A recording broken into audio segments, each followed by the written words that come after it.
하나님의 말씀을 읽겠습니다. 그때 백성들이 그들의 아내와 함께 크게 부르짖어 그들의 형제인 유다 사람들을 원망하는데, 어떤 사람은 말하기를 우리와 우리 자녀가 많으니 양식을 얻어먹고 살아야 하겠다 하고, 어떤 사람은 말하기를 우리가 밭과 포도원과 집이라도 저당 잡히고 이 흉년에 곡식을 얻자 하고, 어떤 사람은 말하기를 우리는 밭과 포도원으로 돈을 빚내서 왕에게 세금을 바쳤도다. 우리 육체도 우리 형제의 육체와 같고 우리 자녀도 그들의 자녀와 같거늘 이제 우리 자녀를 종으로 파는도다. 우리 딸 중에 벌써 종된 자가 있고 우리의 밭과 포도원이 이미 남의 것이 되었으나 우리에게는 아무런 힘이 없도다 하더라. 내가 백성의 부르짖음과 이런 말을 듣고 크게 노하였으나 깊이 생각하고 귀족들과 민장들을 꾸짖어 그들에게 이르기를 너희가 각기 형제에게 높은 이자를 취하는도다 하고 대회를 열고 그들을 쳐서 그들에게 이르기를 우리는 이방인의 손에 팔린 우리 형제 유다 사람들을 우리의 힘을 다하여 도로 찾았거늘 너희는 너희 형제를 팔고자 하느냐, 더구나 우리의 손에 팔리게 하겠느냐 하매, 그들이 잠잠하여 말이 없기로 내가 또 이르기를 너희의 소행이 좋지 못하도다. 우리의 대적 이방 사람의 비방을 생각하고 우리 하나님을 경외하는 가운데 행할 것이 아니냐. 나와 내 형제와 종자들도 역시 돈과 양식을 백성에게 꾸어 주었거니와 우리가 그 이자 받기를 그치자. 그런즉 너희는 그들에게 오늘이라도 그들의 밭과 포도원과 감람원과 집이며 너희가 꾸어준 돈이나 양식이나 새 포도주나 기름의 100분의 1을 돌려보내라 하였더니, 그들이 말하기를 우리가 당신의 말씀대로 행하여 돌려보내고 그들에게서 아무것도 요구하지 아니하리이다 하기로, 내가 제사장들을 불러 그들에게 그 말대로 행하겠다고 맹세하게 하고, 내가 옷자락을 털며 이르기를 이 말대로 행하지 아니하는 자는 모두 하나님이 또한 이와 같이 그 집과 산업에서 털어버리실지니 그는 곧 이렇게 털려서 빈손이 될지로다 하매, 회중이 다 아멘 하고 여호와를 찬송하고 백성들이 그 말한 대로 행하였느니라. 또한 유다 땅 총독으로 세움을 받을 때 곧 아닥사스다 왕 제20년부터 제32년까지 12년 동안은 나와 내 형제들이 총독의 녹을 먹지 아니하였느니라. 나보다 먼저 있었던 총독들은 백성에게서 양식과 포도주와 또 은 40세겔을 그들에게서 빼앗았고, 또한 그들의 종자들도 백성을 압제하였으나 나는 하나님을 경외함으로 이같이 행하지 아니하고 도리어 이 성벽 공사에 힘을 다하여 땅을 사지 아니하였고, 내 모든 종자들도 모여서 일을 하였으며 또 내 상에는 유다 사람들과 민장들 150명이 있고 그 외에도 우리 주위에 있는 이방 족속들 중에서 우리에게 나온 자들이 있었는데, 매일 나를 위하여 소 한 마리와 살찐 양 6마리를 준비하며 닭도 많이 준비하고 열흘에 한 번씩은 각종 포도주를 갖추었나니, 비록 이같이 하였을지라도 내가 총독의 녹을 요구하지 아니하였음은 이 백성의 부역이 중함이었더라. 내 하나님이여, 내가 이 백성을 위하여 행한 모든 일을 기억하사 내게 은혜를 베푸시옵소서. 아멘. 이솝 우화 중에 세 마리 소와 사자라는 이야기가 있습니다. 늘 함께 다니는 세 마리 소가 있습니다. 황소, 검은소, 얼룩소입니다. 그리고 배가 고픈 사자가 한 마리 있었습니다. 사자가 너무 배가 고파서 이 세 마리 소를 잡아먹으려고 달려들었습니다. 그때 이 세 마리 소가 힘을 합쳐서 사자를 물리칩니다. 사자는 고민에 빠졌습니다. 어떻게 하면 소를 잡아먹을 수 있을까? 얼마 후 사자는 황소에게 찾아가서 거짓말을 합니다. 검은 소가 그러던데 자기가 너희 셋 중에서 가장 세다고 하더라. 얼룩소에게 가서는 황소가 그런 말을 했다고 말합니다. 검은 소에게 가서는 얼룩소가 그런 말을 했다고 거짓말을 합니다. 그러자 세 마리 소가 모여서 서로 싸웁니다. 누가 가장 힘이 센지 겨루는 것이죠. 결국 세 마리 소들이 싸우다가 뿔뿔이 흩어지고 맙니다. 뿔뿔이 흩어진 소들은 사자의 상대가 되지 못합니다. 사자의 전략이 성공했습니다. 교회를 잡아먹고자 하는 마귀도 같은 전략을 씁니다. 지금까지 느헤미야와 구약 교회는 교회를 향해 다가오는 그 공격을 잘 막아냈습니다. 산발락과 도비아가 쏟아낸 그 조롱과 비방을 견뎌냈습니다. 잔인한 위협 앞에서 도리어 하나가 되어서 칼과 창을 들고 교회를 지켜냈습니다. 그러자 마귀가 전략을 바꿉니다. 이제는 유다 백성들의 내부를 분열시킵니다. 교회를 분열시키는 일은 너무 쉽습니다. 탐욕이라는 스위치 딱 하나만 누르면 됩니다.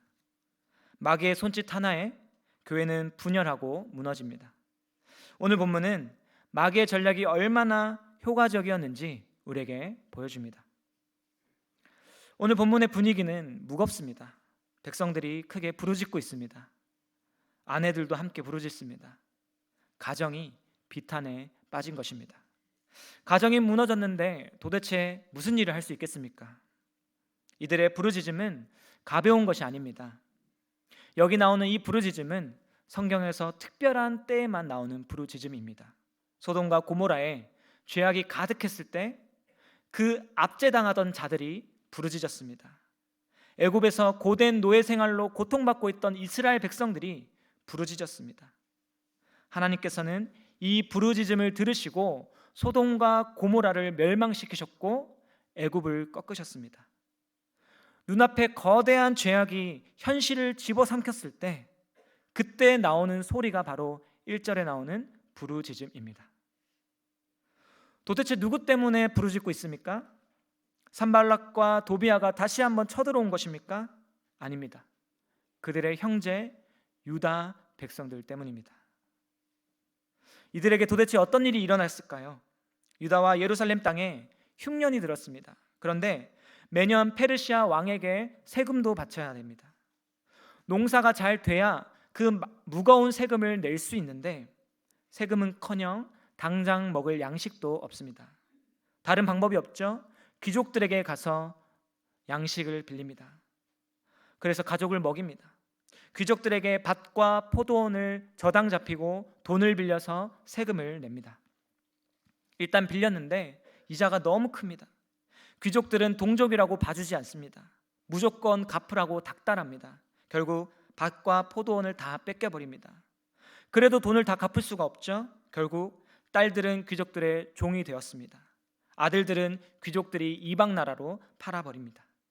곡식도 없고 돈도 없고 사랑하는 자녀들도 사라지고 있습니다. 가정이 그야말로 초토화가 되어버렸습니다. 형제 유다 사람들 때문입니다. 이 끔찍한 참사가 동족들 안에서 일어났습니다. 하나님 나라의 회복을 꿈꾸는 중에 이 모든 일이 일어났습니다. 지금 유다와 예루살렘에서 일어나고 있는 이 참사는 그냥 이렇게 드러나는 겉모습만 봐도 끔찍합니다. 그러나 하나님의 법으로 이 사건을 바라보면 더욱더 비참합니다. 율법은 이스라엘 백성들에게 돈을 빌려주고 나서 이자를 받지 말라고 분명하게 말합니다.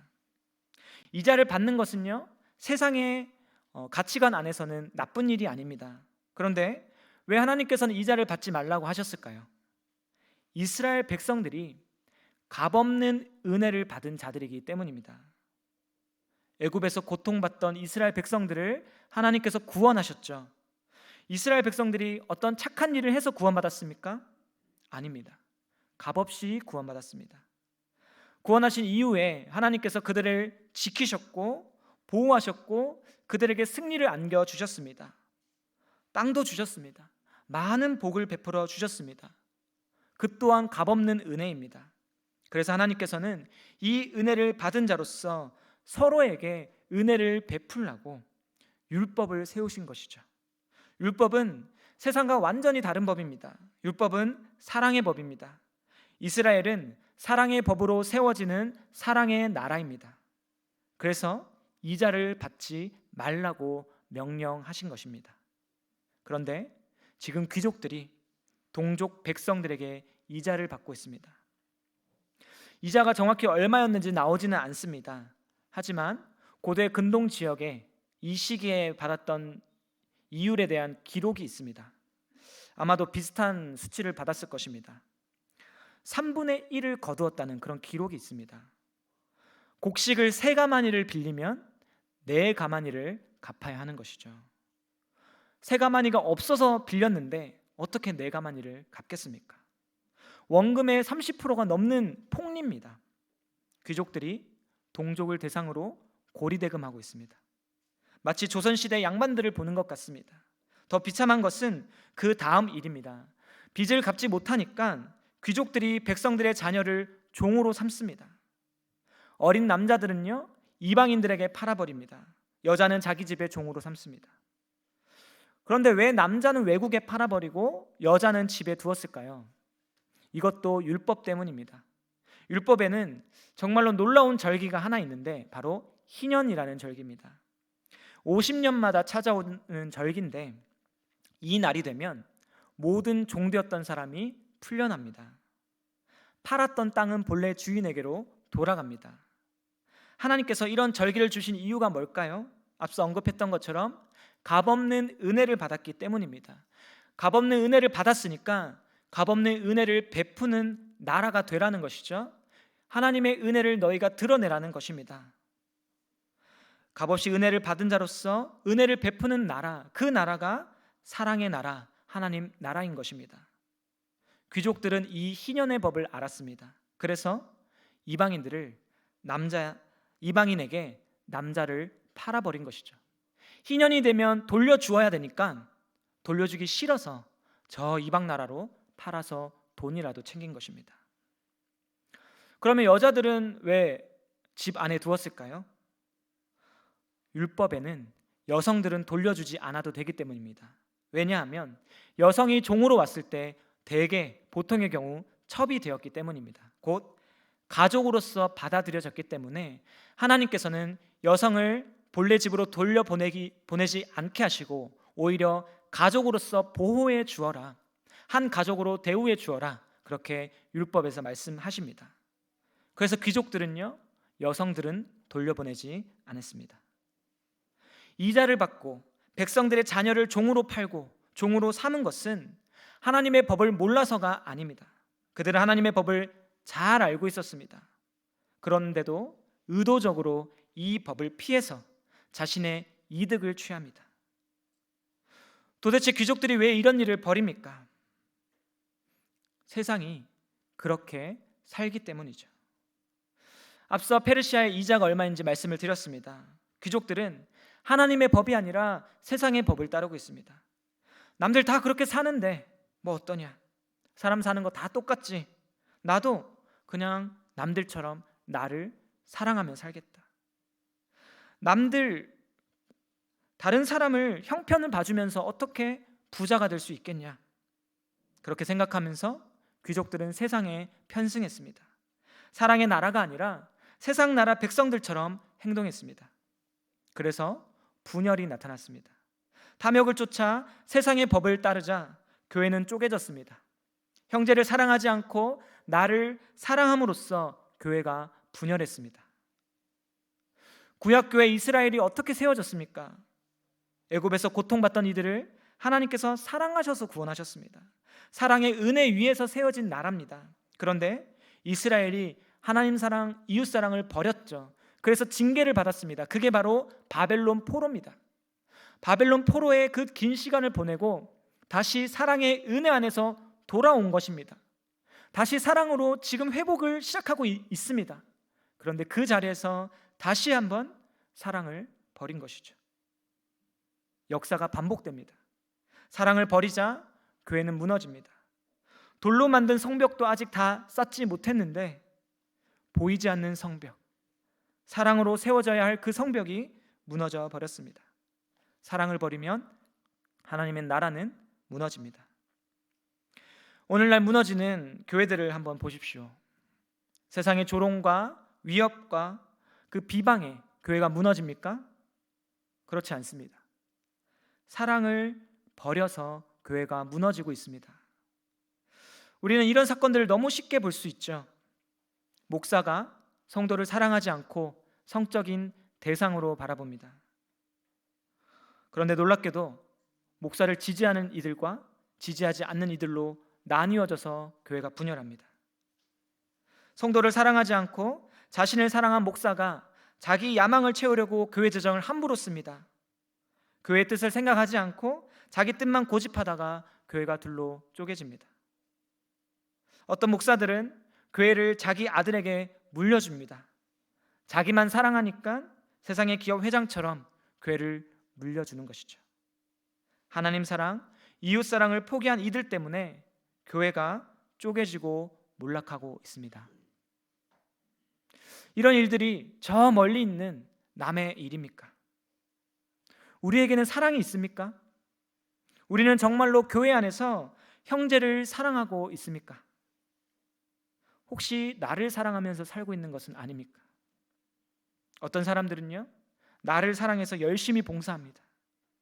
인정받고 싶어서, 사람들의 존경을 받고 싶어서 봉사합니다. 교회를 세우고자 하는 마음, 형제를 사랑하는 마음은 없습니다. 오로지 자신을 위해서 일하는 것이죠. 그렇게 교회 안에서 자기만 사랑하면서 섬기면 교회는 그 섬김으로 인해서 반드시 분열합니다. 우리를 움직이는 동기가 무엇인지 우리는 우리 자신을 살펴야 합니다. 나아가 우리는 형제를 내 몸처럼 생각하고 있는지 생각해 봐야 하죠. 형제를 사랑하면서 우리 자신을 기꺼이 나누고 있습니까? 형제를 위해서 시간을 내는 일을 하고 계십니까? 형제를 위해 작은 것 나누기를 기뻐하고 계십니까? 우리는 우리 안에 사랑이 있는지 없는지 돌아봐야 합니다. 사랑이 없으면 교회는 무너집니다. 포로에서 돌아온 이스라엘 공동체도 무너지고 있습니다. 교회는 이렇게 끝이 나는 걸까요? 느헤미야는 이 상황을 어떻게 해결하겠습니까? 느헤미야는 귀족들과 민장들을 불러 모읍니다. 그들의 잘못을 꾸짖습니다. 나아가서 대회를 엽니다.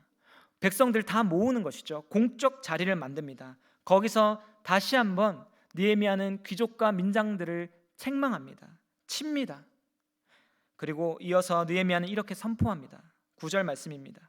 우리 하나님을 경외하는 가운데 행하라. 느헤미야는 왜 하나님을 경외하라고 말했을까요? 하나님을 경외할 때 사랑을 회복할 수 있기 때문입니다. 경외하다라는 이 단어는 기본적으로 두려워하다라는 의미가 있습니다. 그런데 이 두려움은 공포와는 다른 것입니다. 경외함을 이해하려면 다른 성경 본문들을 살펴봐야 합니다. 먼저 잠언 9장 10절 말씀을 우리가 함께 보겠습니다. 잠언 9장 10절 말씀을 화면으로 한번 보여주십시오. 함께 읽겠습니다. 여호와를 경외하는 것이 지혜의 근본이요 거룩하신 자를 아는 것이 명철이니라. 아멘. 성경은 같은 내용을 반복해서 표현하는 그런 기법을 자주 사용합니다. 그래서 여기서 지혜와 명철은 짝을 이루면서 같은 의미를 가지고 있습니다.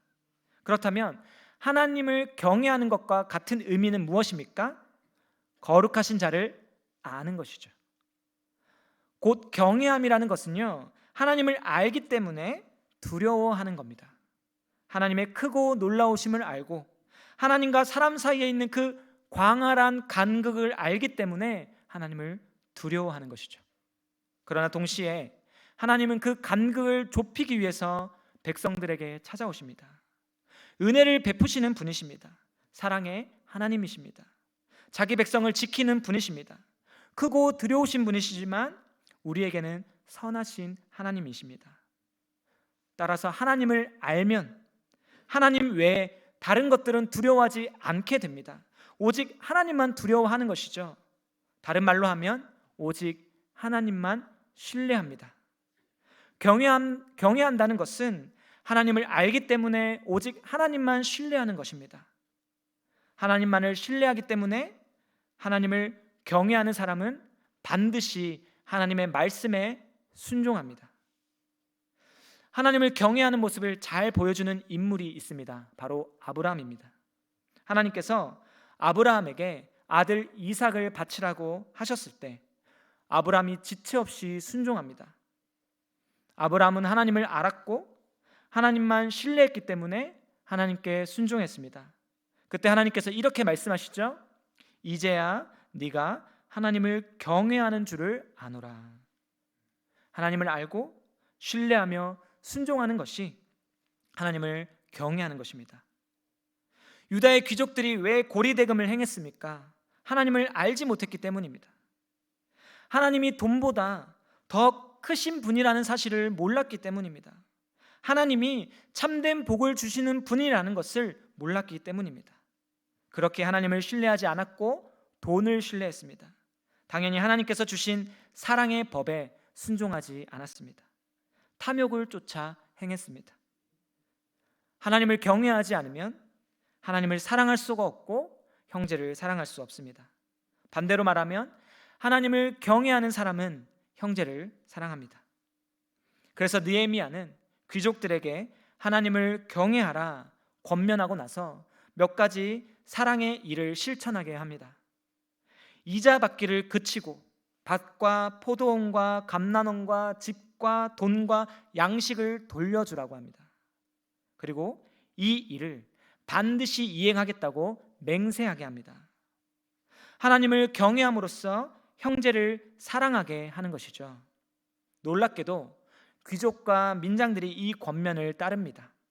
그들은 제사장 앞에서 형제 사랑을 실천하겠다고 약속했습니다. 그리고 실행했습니다. 그런데 이 일이 너무 쉽게 풀리는 것 같지 않습니까? 느헤미야가 엄하게 책망하고 이제 하나님을 경외함으로 형제를 사랑해라 말만 했더니 정말 그렇게 하는 겁니다. 느헤미야가 총을 들고 협박하고 맹세하게 했을까요?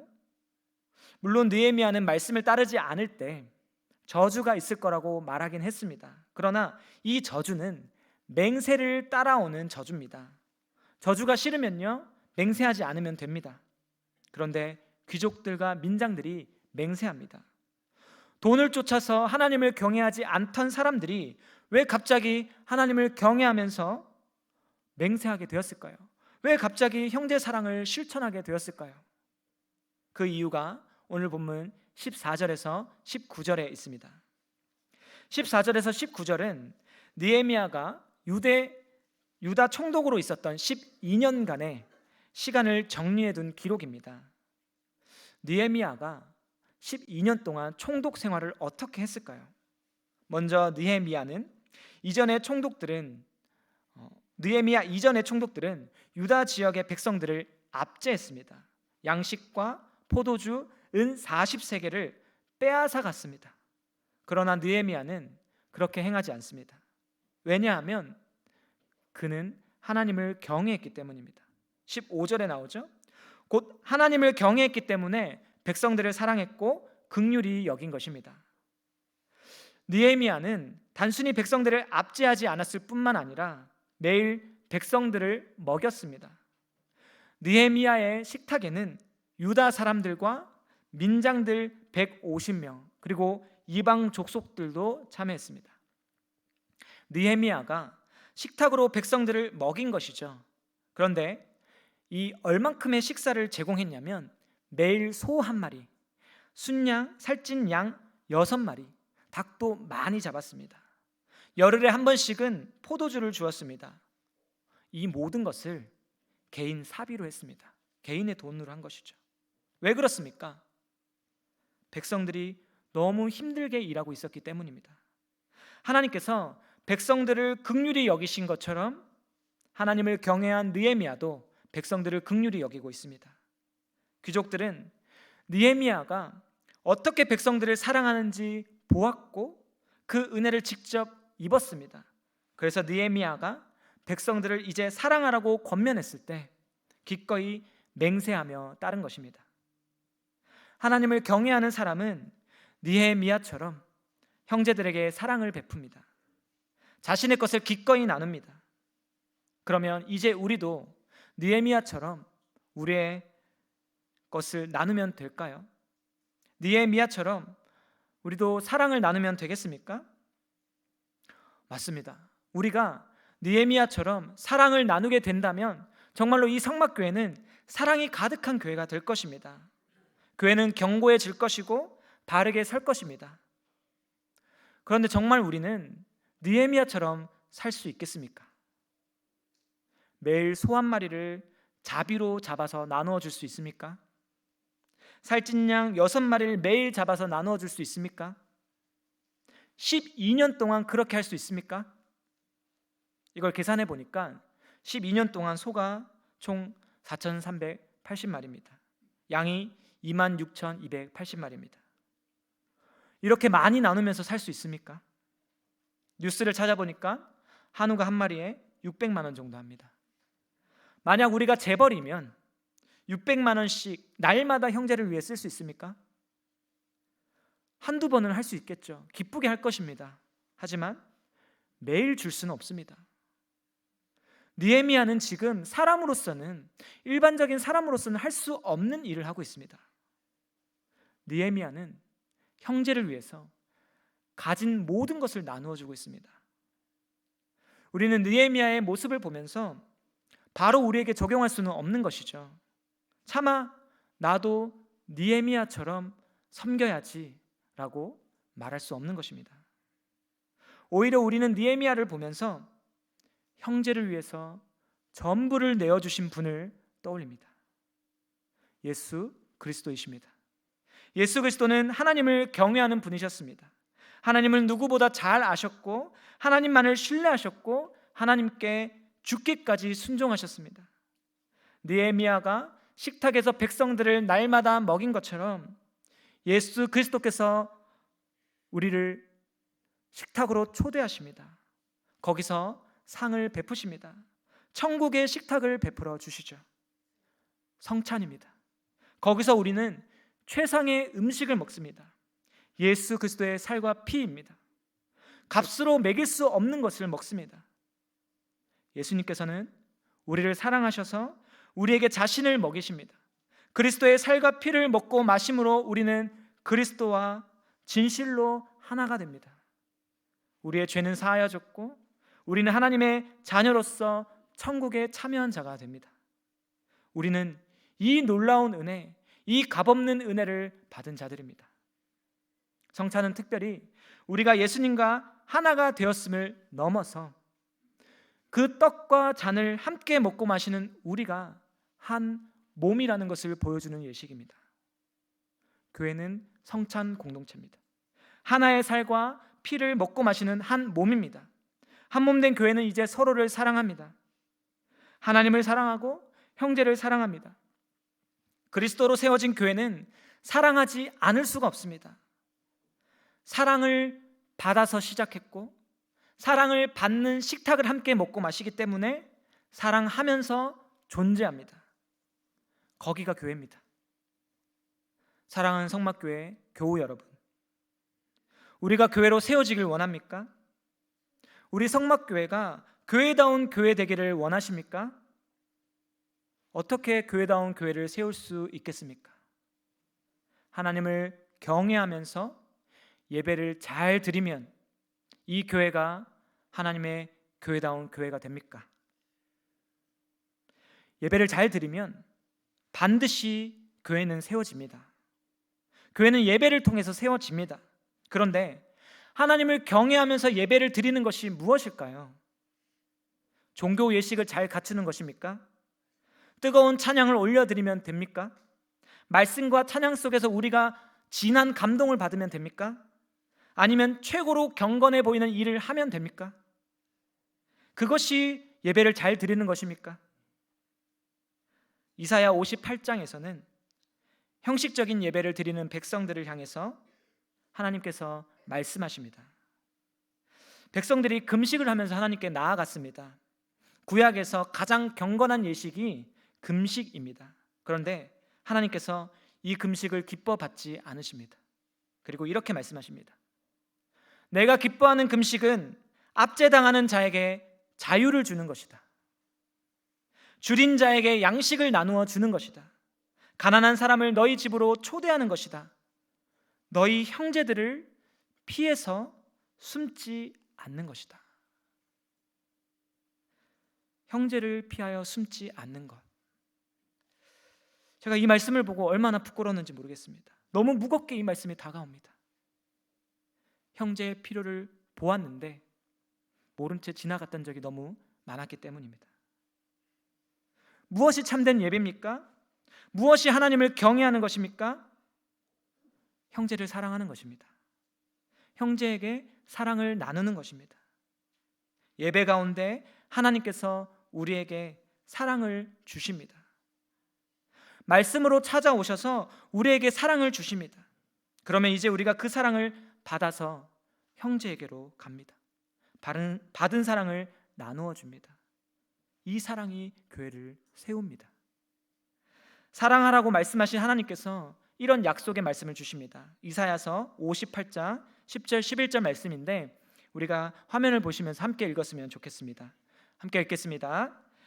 줄인 자에게 내 심정이 동하며 괴로워하는 자의 심정을 만족하게 하면 내 빛이 흑암 중에서 떠올라 내 어둠이 낮과 같이 될 것이며 여호와가 너를 항상 인도하여 메마른 곳에서도 내 영혼을 만족하게 하며 내 뼈를 견고하게 하리니 너는 물된 동산 같겠고 물이 끊어지지 아니하는 샘 같을 것이라.